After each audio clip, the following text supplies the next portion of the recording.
Hello ladies and gentlemen, and welcome back to my channel for another Hot Toys 1/6 scale Star Wars figure unboxing and review video. Now today, I'm super excited to be taking a look at none other than Lando Calrissian himself, based off his appearance in Empire Strikes Back. Now for those of you who don't know, Empire is my favourite Star Wars movie of all time, so yeah, I can't wait to add another main character from my favourite Star Wars film to the display. Now I picked up mine from toyswonderland.com. Link for that is of course down in the description below. They have 12-month installment plans and an awesome reward system. What we are going to do now though is get the box laying flat in the light box and do the unboxing. Here of course we have the box art for Lando. To be totally honest with you, I was not expecting the box to be as big as it is, and there is a very good reason why they made this decision. More on that in just a second. Right up the front here we do have a shot of the figure himself, which means, yeah, Hot Toys are super proud of their work, which they should be. This guy looks like $1,000,000. On the back we do have all of the various legal information. Now the key reason why they made this box slightly oversized is because they went with the 40th anniversary style box art on the inside. And I love it. Y'all know I'm a huge fan of this retro Kenner-inspired packaging. It's a super thick and sturdy cardboard, and it also gives you a sneak preview of the figure inside, plus a ton more awesome artwork. We've got another shot of Lando himself, this foil-style sticker that says The Empire Strikes Back 40th Anniversary, and of course a bunch more images dotted around the box. Plus, an absolutely gorgeous shot of both Lando and Boba Fett. Y'all know Boba Fett is my guy, so I'm loving that picture. But we're not really here to dissect the box, we're more here to take a look at Lando himself. And I personally am really excited to add him to the display. It's a character that a lot of people have been asking for a lot of years, and finally we now have him. But as you can see, he does come in a regular plastic clam tray on the inside of his 40th anniversary box. Right up top we have Lando himself. First in-hand impressions of the Cloud City Administrator. He looks and he feels as expected, just like a 1/6 scale version of Lando. We do have 1 and 2 trays, so what we are going to do now is get all of his accessories laid out in the light box and take a closer look at everything he comes with. Here we have all the parts and pieces that go with Lando. Now starting off with the display base first, it's a very familiar sight. It's the usual Hot Toys rectangular style base, but it also is identical to the one that came with Princess Leia from Bespin, all the way down to the exact same top plate that's meant to replicate some Cloud City flooring. I really like this, and of course it works perfectly for Lando, but if that's not to your liking, you can remove it, and then they've done something rather unique here, something that I've never seen them do before, at least to my recollection, is that they've dry brushed some silver over the top. I don't know if that's meant to replicate the carbon freezing chamber flooring, because it's not quite there, but I still really like the attempt, and it's just a little bit more flair for an otherwise very simple display base. You also have Lando Calrissian on a gorgeous metal nameplate. Now I do want to address the cape, which technically is a key part of his outfit, not so much an accessory, but it does come separate in the box, and don't worry, you will of course be seeing it on the figure. The first thing I want to address is this absolutely stupid attachment method. They've used these elastic straps. Maybe this is accurate to how Lando's cape actually attached in the real screen-used suit, and that's why they did this. They could have very easily popped a few magnets along the collar, and it would have snapped in place, just like with Kylo Ren. But they didn't. That means these straps will be very visible on Lando, and you'll see that in just a second. On the inside though, we have a gorgeous print. That kind of looks like a green dragon amongst some flowers. Either way, I don't know if it has any meaning in the Star Wars lore, but I just love the way it looks, and the gold material definitely provides a nice pop of color on a very otherwise blue Lando. There are also some wires along the bottom just to give it a little bit more flair. Now he does come with two very classic Star Wars weapons, the first of which is the DH-17. I've always loved the design of this blaster with that clear little sight up the top and the very shiny chrome silver barrel. This thing looks absolutely stunning. It's not the first time we've gotten that blaster, but it definitely looks awesome. You also get an E11, or a Stormtrooper blaster. You can bring this piece back and it clips into place and acts as a stock. Not that we really ever saw any Stormtroopers using that, but it is sculpted and painted very nicely. We've of course seen a ton of these blasters throughout the years. Now, even though he doesn't come with a ton of stuff to interact with, they are very scene specific. This one is called the wrist link, according to the instruction manual. You do have an elastic strap on the back, and you can very simply slide it over his wrist, so you can easily hide that wrist peg. That is a really nice thing. You also do get this little piece right here, which is the gadget that he pulls out of the wall to address his people. It's a little communicator. It's also got a ton of paint on it, for being as small as it is. I can't say that I'll ever have him using that, but you do get a hand specifically sculpted to do so. He doesn't come with a ton of hands either, but they are nicely sculpted and painted with a lot of skin texture on the surface. What we are going to do now though is get Lando himself out here and take a closer look. Here we have him standing straight up and down in the light box, no crazy poses or accessories or anything like that, although I do have him fully complete and wearing his cape, because we can't really have a discussion about Lando without that gorgeous, very stylish cape on, and it does, as I said, complete the look.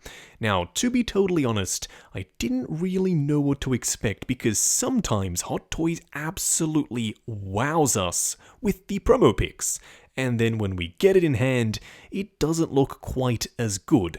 Can the same thing be said for Lando? No, this guy looks awesome. He looks almost exactly like the prototype, which you'll see when we zoom in. Overall, I'm super happy. Our patience was rewarded with a truly spectacular Lando figure. What we are going to do now though is take him off the rotating turntable, punch in and take a closer look at the details. Here we have him up close and personal. And don't worry, in just a second we will be removing the cape for those who are thinking about displaying him without it.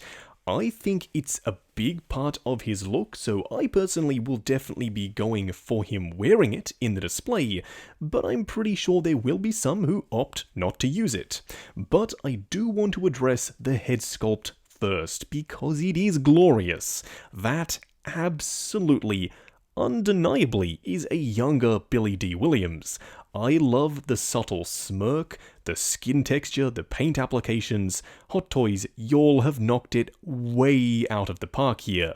This might just be one of their finest head sculpts this year.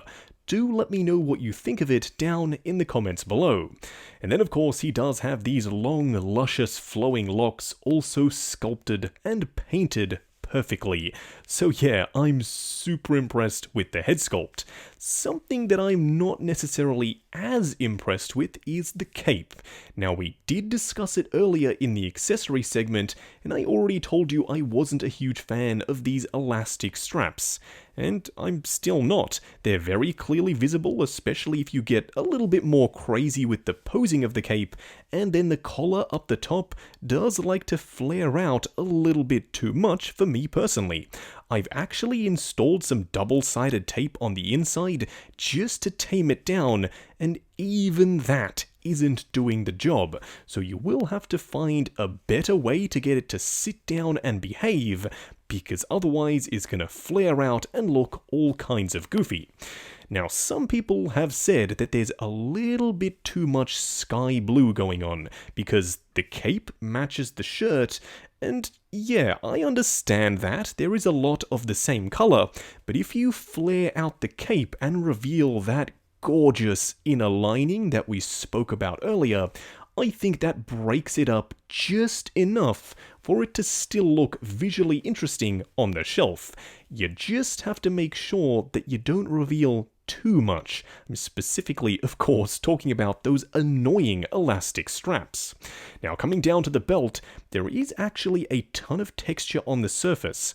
I'm not sure if this is supposed to be some kind of space leather. Do let me know if you know, but I like the texture. It just breaks up the overall smooth look of the outfit itself. Coming down to the pants, they're a nice navy blue. And then, of course, down here for the boots, he does have some actually rather tall boots. I was expecting them to cut off just above the ankle, but they do go quite a ways up. They're also this pleathery style material. I will address that a little bit later in the video, but for those wondering what he looks like without the cape on, I mean, he's still very clearly Lando, but there are a couple of things to talk about. Some people have said the body is a little bit too slim. I looked at some reference pics of Lando from Empire, and he wasn't the biggest, buffest dude in the world, so I think this is a perfectly serviceable body. Also, they have put a little bit of padding. Surprisingly, most of it is on the back. I don't exactly know why they did that, but it bulks him out just a little bit. So even without the cape on, I think that silhouette does work. There is something specifically about the traps and the neck area that looks slightly funky, but to me at least, it's not the biggest deal in the world. Now for a quick side-by-side comparison, here we have Lando alongside the Bespin version of Leia, which I'm pretty sure is the one a ton of people will be displaying with him, which makes total sense. They did interact in, a few scenes in the movie, so this would make for an awesome display. Specifically, if you're either using the backdrop that does come with Lando, or you're using the backdrop that comes with Leia. Either of those would work very nicely with either figure. Next up, here we have Boba Fett, also from Empire, alongside Lando. Now this is kind of throwing me off a little because they're supposed to be roughly the same height. Billy D. Williams comes in at 1.83 meters tall, and so does Jeremy Bulloch. So even in 1/6 scale, they should be the same exact height, but they aren't. You can very clearly see Lando is taller to the top of his head by quite a significant margin. Is that enough to upset you and warrant you not picking up the figure? Well, that's a personal choice. But for me, no, not really. It's not the biggest deal in the world. I'll be having Boba in a bit of a separate area of my Empire display anyway. But I still totally understand if the height difference does bother you. And this is a retro throwback if I've ever seen one. The DX07 clean version of Luke that comes in the 2-pack alongside Lando. Mark Hamill is slightly shorter than Billy D. Williams. In fact, he's just a relatively short dude overall. So this makes sense. Lando's taller, they still look great together, but I've got me fingers and toes crossed that eventually Hot Toys will put up for pre-order that new 2.0 version of Bespin Luke. Lastly, here we have the Empire version of Darth Vader, and he is significantly taller, of course, because he needs to be imposing in case he's altering the deal, so that you pray that he doesn't alter it any further. This works perfectly. He's significantly taller than Lando, as I just said, so he is a much more imposing presence on the shelf, and he works very nicely in the background. He's a lot taller, he towers over everyone.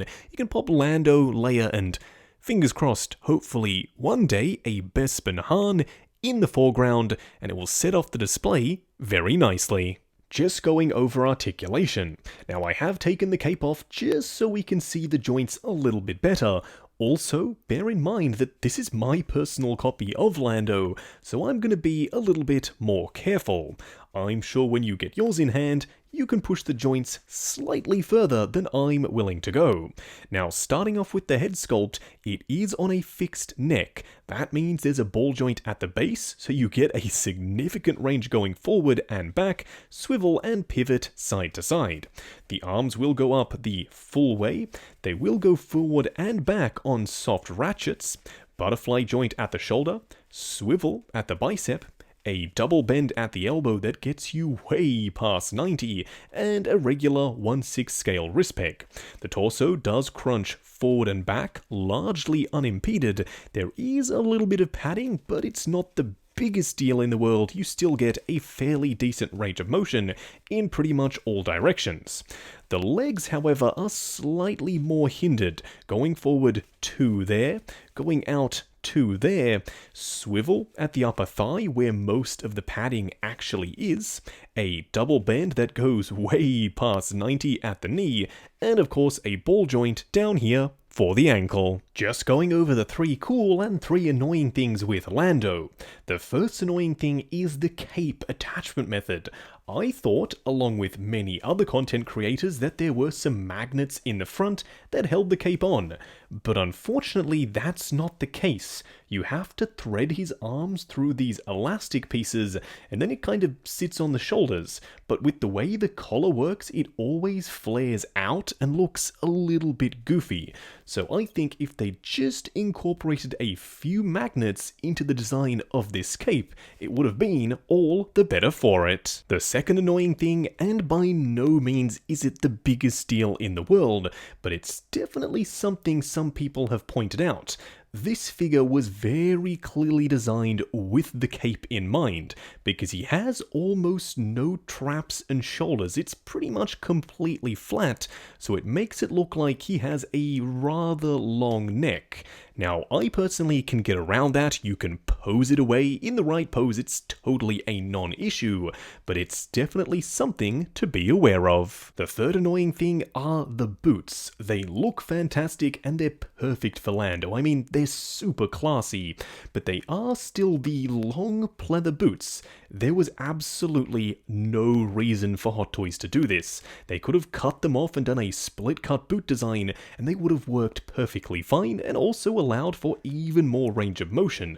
So I'm not exactly sure why they had the boots go up as high as they do. The first cool thing, and something that's quickly becoming one of the highlights of these 40th anniversary releases, is that they once again included a badass poster on the backside of the instruction manual. Something that apparently is a throwback to some retro figures, but I just love it. It's a really nice, very classy and simple way to give us just a little bit more bang for our buck. The second cool thing is the cardboard backdrop. Not just the fact that they included it, but the way it works. They've changed their assembly method here. Now these 2 side panels fold out and then clamp together with this middle brace, versus previously you'd have these big black pieces on the side that would have to snap together. They were a little bit unsightly. This is a much cleaner way of doing it, and let's be honest, Lando belongs in the city among the clouds, so giving him a backdrop like this is just a real nice touch. The third cool thing is that there are wires along the base of this gorgeous cape. They totally didn't have to do that. I know a ton of people, including me, would have been very satisfied if this just draped awesomely over his shoulders. But they added a very soft wire along the bottom. So if you do want to get nuts with your cape posing, you can totally do that. But if you do just want it to drape perfectly, it can achieve that as well. Plus, on the inside, it has this gorgeous print. Just quickly before we wrap up, I wanted to address what Lando looks like in front of the backdrop, because I tried it and it was too cool not to show you for the video. It perfectly puts him in his element. But it's not just Lando that this can work with. If you want to have Empire Boba Fett in front of the backdrop, that looks pretty fantastic too. Bespin Leia, you betcha, she works there as well. And last but not least, Luke Skywalker, the DX07 himself, looks equally at home in front of this backdrop. Just wrapping up on the Hot Toys Lando Calrissian figure from Empire Strikes Back. Going into this, I already knew I was going to love this guy. I've seen some early videos, I've seen a couple of pics in hand, and this guy doesn't disappoint. Now that I have him myself, I can unequivocally say, if you are a Star Wars fan, specifically of Empire, and you're on the fence thinking, do I pick up Lando? Yes, pick him up, get off the fence, he's gonna sell out, he's gonna be impossible to find. He was made in very limited quantities, cause not a ton of people pre-ordered him. I mean, at the end of the day, it is a very simple figure, but he is a pretty main character in the Star Wars universe. You pop him alongside your Han, if we eventually ever get him, your Leia, your Luke, your Chewie, your C-3PO, and your R2, and you've got a pretty badass looking display, especially when the figure is as classy as this guy. The outfit is flawless. I even love the cape. I don't love the attachment method. Magnets would have been better because you can kind of see those straps if you get crazy with the posing, but I'll let it slide. It's still an awesome looking outfit. The head sculpt is the pièce de résistance though. It's Billy D. Williams as Lando through and through. Paint applications on point. The likeness, it's absolutely there. So yes, he's definitely worth picking up, specifically if you are a fan of Empire like I am. Now, I got mine from toyswonderland.com. Link for that is of course down in the description below, and they do have 12-month installment plans if you are a fan of paying off your figures over time. Also, while you are down there, why not check out the link to 6 Scale Network, the awesome Facebook group. Come along, chat figures, share photos of your collection, and of course, see what's coming up next on the channel. Like, comment, and subscribe, and we'll catch you in the next video.